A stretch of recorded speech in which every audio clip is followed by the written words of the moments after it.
Macario es un leñador que trabaja arduamente para poder llevarle comida a su familia, pero esta es muy numerosa y el trabajo es mal pagado. Por lo que, aunque se la pasa trabajando, apenas si consigue lo suficiente para comer. En la casa donde viven no hay muchas cosas, pero siempre hay hambre. De hecho, vemos que cuando la esposa de Macario sirve la cena, los niños se abalanzan y hasta pelean un poco por ella. Esta es una escena que impacta tanto a Macario, que simplemente les entrega su propio plato a sus hijos y se levanta de la mesa mientras estos se arrebatan la comida. A la mañana siguiente, Macario y su familia van al pueblo para vender la leña. Los niños están fascinados con algunos altares llenos de flores y comida por las festividades del Día de Muertos. Uno de sus hijos pregunta si cuando se muera podría venir a comer a esos altares, pero una de sus hermanas responde que ahí solo van a comer los muertos ricos, que sus muertos comen en su ofrenda. En eso, Macario y su esposa se dividen. Ella va a entregar unas camisas que bordó y le pide a doña Chona, la criada del hogar, que le recuerde a su patrona que le dé su calavera. Pero la criada dice que escuchó a la patrona decir que los muertos no deberían ser una excusa para pedir dinero. Por su parte, Macario va a ver a uno de sus clientes de la leña en una fábrica de velas. Este hombre le dice que tiene mucho trabajo en esas fechas y que si quiere le puede dejar las velas para su ofrenda más baratas. Macario, quien apenas puede conseguir lo suficiente para alimentar a su familia, dice que no. Su compañero le responde con un discurso que dice algo así: deberías de tener más consideración con los muertos, porque pasamos mucho más tiempo muertos que vivos. En esta vida todos nacemos para morirnos. ¿Y qué ganamos aquí?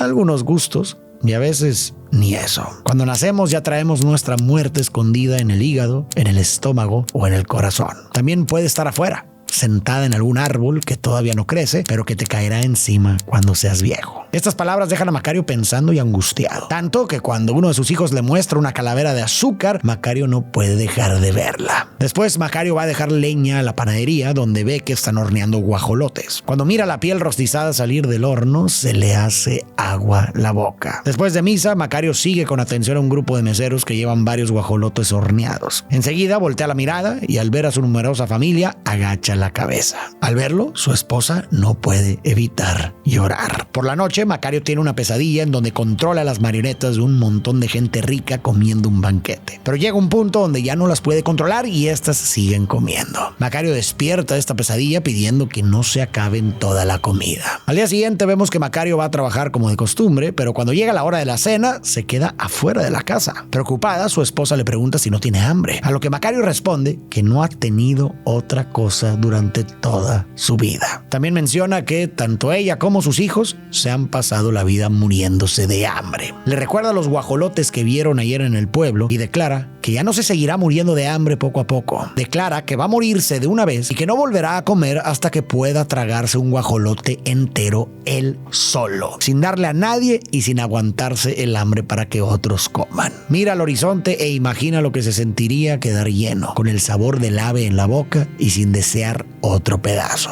A la mañana siguiente, su esposa trata de darle comida a Macario para que se la lleve al trabajo, pero él se niega y pide que se la dé a sus hijos, quienes vuelven a pelearse por los alimentos. Las cosas empeoran para la familia cuando doña Chona le devuelve la ropa a la esposa de Macario, diciendo que a su patrona no le gustó el trabajo. La chica explica que no tenía el dinero necesario para comprar los materiales, pero la mujer se los regresa con desprecio. En eso, ve un corral con guajolotes y decide robar uno. Lo esconde de sus hijos, lo cocina y se lo da a su esposo al día siguiente, diciendo que ella también sabe lo que se siente querer algo para ella sola. Macario le sonríe sin poder creerlo y corre al bosque antes de que sus hijos lo vean. En el bosque busca un buen lugar para disfrutar de su comida, pero en eso aparece un charro que le pregunta amablemente si no le va a invitar un pedazo. Pero Macario firmemente le dice que no. El charro le ofrece sus espuelas de plata, sus botones de oro y hasta el bosque completo a cambio de un pedazo de la pechuga. Sin embargo, Macario responde que a la primera que intentara cambiarlas, le cortarían las manos por creerlo un ladrón, y que aunque el bosque entero fuera suyo, aún así tendría que trabajarlo. Afirma que el bosque solo es de Dios. Para no ser molestado, Macario vuelve a moverse del lugar, pero cuando se disponía a comerse su guajolote, aparece un hombre de barba y vestido de blanco. Es Dios. Este le pide un bocado del guajolote. Macario es inteligente y le responde que él sabe que no quiere un bocado, solo una buena acción. Le explica que él jamás ha querido algo para él solo en toda su vida y cierra diciendo: para ti, este guajolote es un animalito muerto. Para mí, lo es todo. Todo el hambre de mi vida, todo lo que he dado y todo lo que he recibido. Con vergüenza admite que no quiere convidarle y en eso el hombre desaparece. Macario vuelve a reubicarse en el bosque, pero esta vez aparece alguien diferente. Un campesino muy parecido a Macario. Comenta que tiene miles de años sin comer y le pide un bocado. Macario se dice a sí mismo, sabía que no podía ser verdad.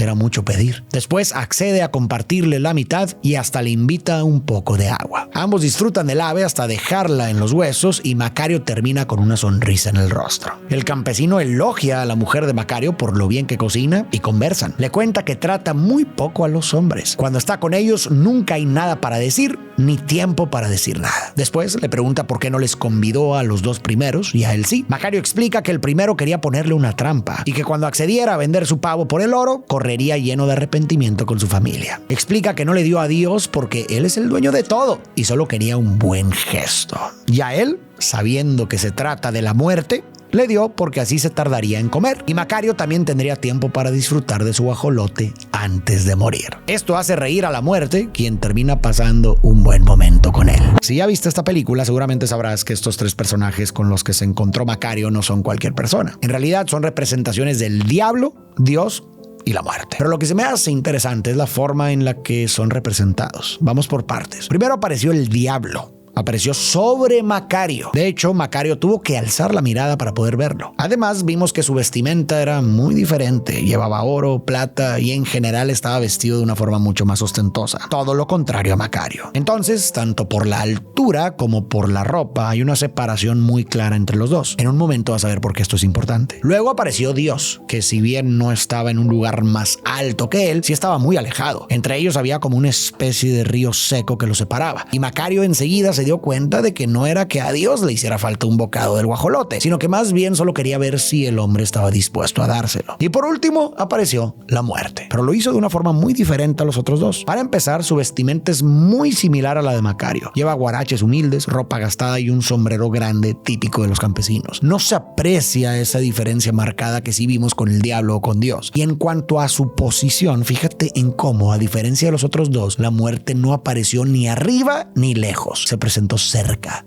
prácticamente a su lado. Y lo primero que le dijo fue amigo. El diablo lo llamó compadre, Dios lo llamó hombre, pero la muerte fue la única que lo llamó amigo. Y sí, es cierto que Macario compartió la comida más por estrategia que por generosidad. Lo hizo porque de alguna forma estaba obligado a convivir con la muerte. Pero justo ese me parece que es el punto. Si juntamos la ambientación del Día de Muertos, la forma en la que la muerte se acercó y esta convivencia inevitable que tiene Macario con ella, nos da como resultado la idea de que esta película habla en gran medida de la relación particular del mexicano con la muerte. Así que para entender por qué la muerte se retrata de esa forma en la película, vale la pena voltear un poco hacia la historia y ver cómo se ha construido esta relación tan cercana. Antes de la llegada de los españoles, en muchas culturas mesoamericanas la muerte no significaba el final, ni mucho menos un castigo, sino que se entendía como una transición. Para pueblos como los mexicas, mayas o purépechas, la vida no se acababa al morir, sino que solo cambiaba de estado. No existía esta idea de un juicio moral donde dependiendo de si habías sido bueno o malo te ibas al cielo o al infierno. En realidad lo que definía tu destino era la forma en la que morías. Por ejemplo, quienes morían de manera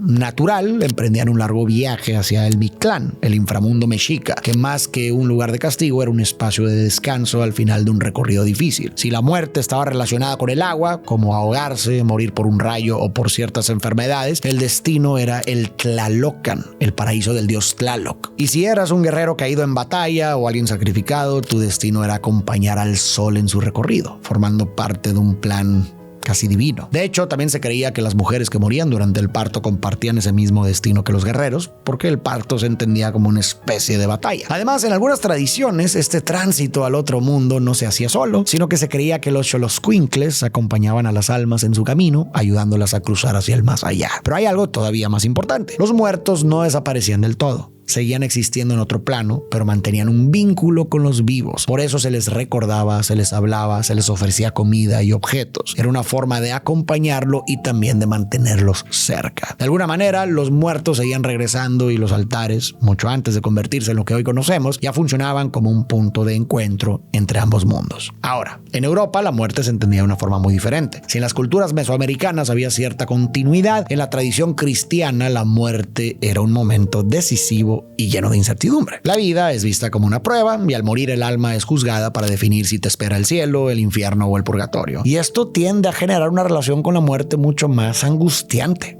Por lo mismo, la prioridad no era tanto acompañar al muerto, sino rezar por él, pedir por su alma para intentar ayudarlo a alcanzar la salvación. Desde la Edad Media se establecieron fechas específicas para esto, como el Día de Todos los Santos, el 1 de noviembre, y el Día de los Fieles Difuntos, el 2 de noviembre. En esos días, las personas visitaban los cementerios, encendían velas y asistían a misa para orar por las almas, especialmente aquellas que se creía que estaban en el purgatorio, con la intención de que pudieran llegar al cielo. Entonces, cuando los españoles llegaron a América, lo que ocurrió fue una especie de síntesis. Las prácticas funerarias de los pueblos indígenas no desaparecieron, pero con el tiempo fueron adoptando elementos cristianos hasta fusionarse casi por completo. El Día de Todos los Santos y el Día de los Fieles Difuntos y sus prácticas se entrelazaron con las tradiciones locales, dando origen al Día de Muertos que conocemos hoy. Una celebración única en la que se cree que los muertos regresan a casa a visitar a sus seres queridos. Por eso se ponen altares para los difuntos, con sus fotos, sus objetos y sus comidas favoritas.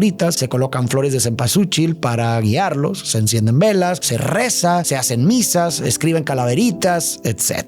Así podemos entender mejor esta relación tan particular. Sí, está en la parte más angustiante, heredada de Occidente, pero también hay una cercanía, una familiaridad y una celebración. El mexicano convive con la muerte. En cierto sentido es como una compañera, no la eliges, pero aprendes a vivir con ella. Incluso a veces a hacerla parte de tu día a día de una forma hasta jocosa. Y justo por eso resulta tan simbólico como se representa en la película, cercana y casi como una igual frente a Macario. Pero bueno, más adelante seguiremos explorando esto, sobre todo en la dinámica de Macario con la muerte. Regresando a la historia, vimos que Macario le dio comida, agua y hasta la hizo reír. En agradecimiento por la plática, la comida y las risas, la muerte le da una especie de agua mágica. Le explica, esta agua mágica puede curar cualquier enfermedad, siempre y cuando yo no tenga una razón para oponerme a la salud del enfermo. Te la doy y piensa que ningún hombre ha sido dueño del poder que deposito en tus manos. Cuidado cómo lo usas. Si tú visitas a un enfermo, me verás siempre junto a él. Cuando yo esté a los pies de su lecho, dale una gota del agua que te di y lo curarás. Pero si estoy en la cabecera del enfermo, no intentes nada, pues morirá. La toma cambia y vemos que uno de los hijos de Macario cayó en el pozo. Macario corre a ver cómo está su hijo, quien está inconsciente en la habitación. El hombre saca a todos del lugar y una vez que se queda solo con su hijo, la muerte se aparece a los pies de la cama. Macario le da un sorbo del agua mágica a su hijo y milagrosamente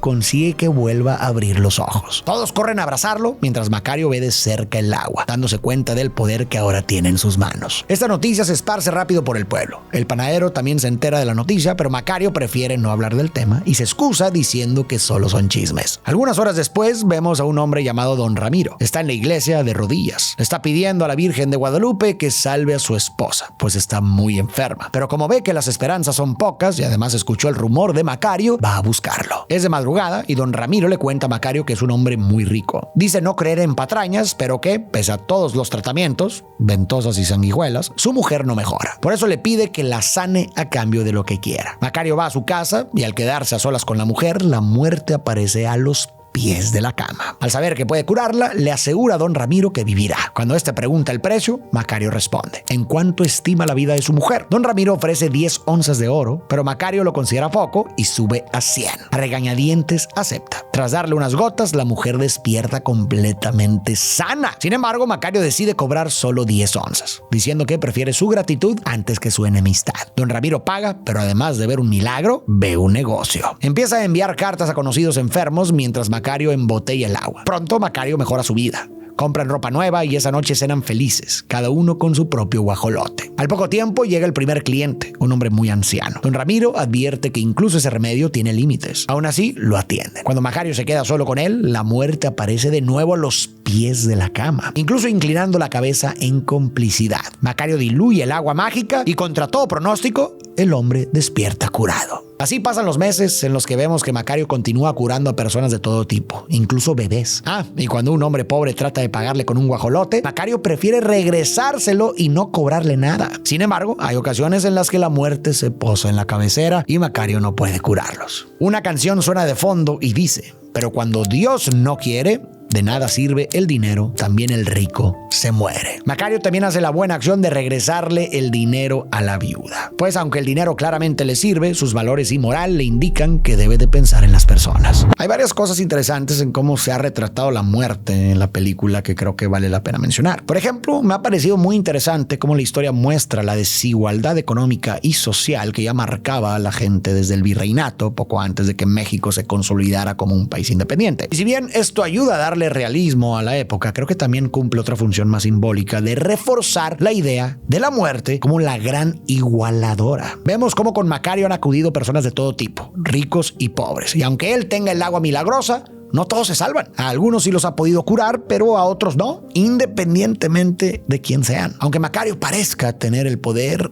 en realidad no lo tiene. Al final, quien decide es la muerte. Por eso creo que funciona el énfasis en la desigualdad, porque ayuda a recordarnos que por más diferencias que existan entre los seres humanos, la muerte termina igualando a todos. No distingue entre clases, ni entre riqueza, ni entre edad, ni entre nada. Otra cosa que me parece interesante es qué fue lo que realmente detonó el conflicto. Porque, al menos para mí, no empezó cuando Macario vio los guajolotes y decidió que quería uno solo para él. Eso fue más bien la consecuencia. El momento clave ocurrió antes, cuando estaba en la fábrica de velas y escuchó ese discurso sobre la muerte. Ahí fue cuando apareció una conciencia de su propia muerte que le despertó una angustia existencial que de alguna forma terminó empujándolo hacia ese deseo del guajolote. Ahora, ¿por qué un guajolote?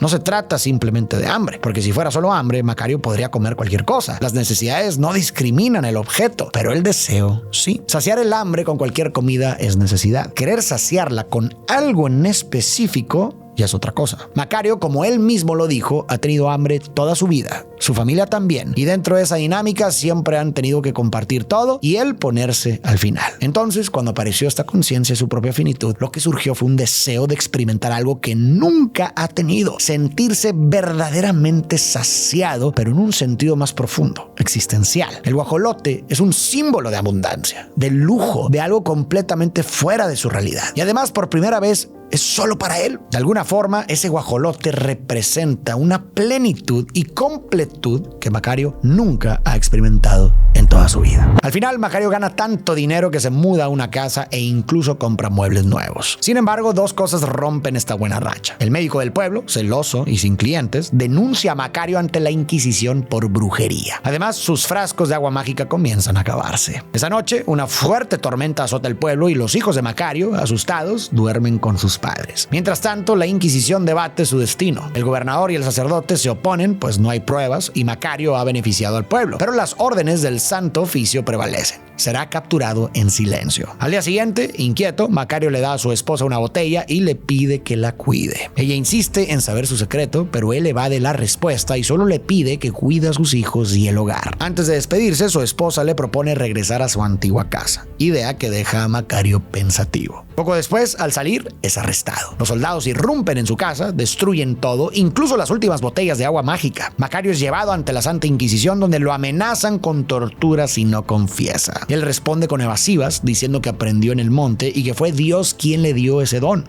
Pero no le creen. Deciden ponerlo a prueba. Encierran con él a un moribundo, a un condenado a muerte y a un verdugo sano. Debe decir quién morirá. Cuando queda solo, la muerte le revela que ninguno de los dos primeros morirá, sino el verdugo. Macario declara que todos vivirán excepto el verdugo. Se burlan de él hasta que el verdugo cae muerto de un paro. Luego confirman que el condenado fue indultado y que el enfermo fingía. Convencidos, concluyen que no es un charlatán, sino un brujo. Mientras tanto, en el palacio, la esposa del virrey insiste en que Macario cure a su hijo enfermo. Aunque el virrey se resiste, ella decide buscarlo. Por su parte, la esposa de Macario logra visitarlo en su celda. Le cuenta que sobornó a los guardias y que destruyeron sus medicinas. Poco después, un soldado llega. Le ofrecerán su libertad si cura al hijo del virrey. Por su suerte, su esposa ha traído el último frasco. Con él en mano, Macario parte a ver al niño. Antes de entrar, el virrey le advierte que si no salva al niño, la hoguera lo espera. A solas con el enfermo, la muerte aparece y le dice que no puede curarlo. Desesperado, Macario le suplica que cambie de lugar. Intenta girar la cama y le recuerda el guajolote que compartieron, pero la muerte no cede. Es un mandato supremo. En su angustia, rompe el frasco por accidente. Sin opciones, decide huir por la ventana hacia el bosque. Ahí se encuentra primero con el diablo, quien le ofrece ayuda, pero la rechaza. Luego aparece Dios. Macario le pide escapar, pero él tampoco le ayuda. Aún así, Macario sigue huyendo hasta llegar a una gruta, la casa de la muerte. La muerte le enseña un sitio lleno de velas. Dice que ningún hombre lo ha visto aún, pero hay cosas ahí que debe aprender. Le cuenta que cada una de las velas es la humanidad. Aquí ves arder las velas tranquilamente. A veces soplan los vientos de la guerra o de la peste y las vidas se apagan por millares al azar. Las altas, las pequeñas, las derechas y las torcidas. Le enseña una vela que está por acabarse y le dice que es la vida del hijo del virrey. Pequeña, preciosa, delicada y breve. Ahora le recrimina. Le dice que con eso ha jugado y comerciado, ya que jamás entendió el alcance de los dones que le dio. Posteriormente procede a apagar la vida del hijo del virrey. Explica que era el momento, que hay un orden mayor y muchas cosas que no comprende. En eso, Macario pregunta por su vela. La muerte le muestra una que se está apagando. El hombre le ruega que la cuide, que él tiene la posibilidad, pero la muerte le recuerda lo mismo, que todo tiene su fin y su sitio. En eso, Macario roba la vela y comienza a correr. La toma cambia y vemos a la esposa de Macario buscándolo por todo el bosque. Cree que se perdió, pero cuando lo encuentra, se percata de que solo está dormido justo en el lugar donde había compartido el guajolote con la muerte. Casi como si todo lo que vimos hubiera sido un sueño. Sin embargo, cuando se acerca, se da cuenta de que no está dormido, sino que está muerto. Toma su mano y dice: estabas como un niño con tu capricho. Me alegro tanto de haberte podido dar ese gusto. La vida no fue fácil, pero fue buena vivirla juntos. Voy a hacer que los hijos sean como tú, hombres buenos. Voltea a ver el guajolote y la mujer se percata de que solo la mitad ha sido consumida. Y esa mitad no fue la de Macario. ¿Entonces todo fue un sueño? ¿O qué diablo significa esto? Ahorita te doy mi punto de vista. Pero primero, ¿qué película tan única? De hecho, no sé si sabías, pero en 1960 esta película fue la primera película mexicana nominada al Oscar a Mejor Película Extranjera. No ganó, pero eso te dice mucho de la calidad. La primera vez que la vi me dejó una sensación extraña. Ver a alguien intentando llevarse bien con la muerte, intentando hacer las cosas correctamente, y aún así, a veces la muerte le respondía y otras veces simplemente le daba la espalda. Vimos como primero Macario se sintió amenazado, así que decidió compartir su comida y la muerte respondió dejándolo vivir y dándole el agua milagrosa. Pero inmediatamente después provocó el accidente de su hijo y luego le permitió salvarlo. Y esa ambivalencia se mantuvo a lo largo de toda la película. A veces concedía, otras se negaba. Y es interesante porque de alguna forma así nos sentimos también frente a la muerte o frente a ese orden mayor del que depende todo. Queremos negociar, pedir más tiempo para nosotros o para quienes amamos. A veces se nos concede, pero otras, por más que pidamos o deseemos, simplemente no pasa. Como vimos en la película,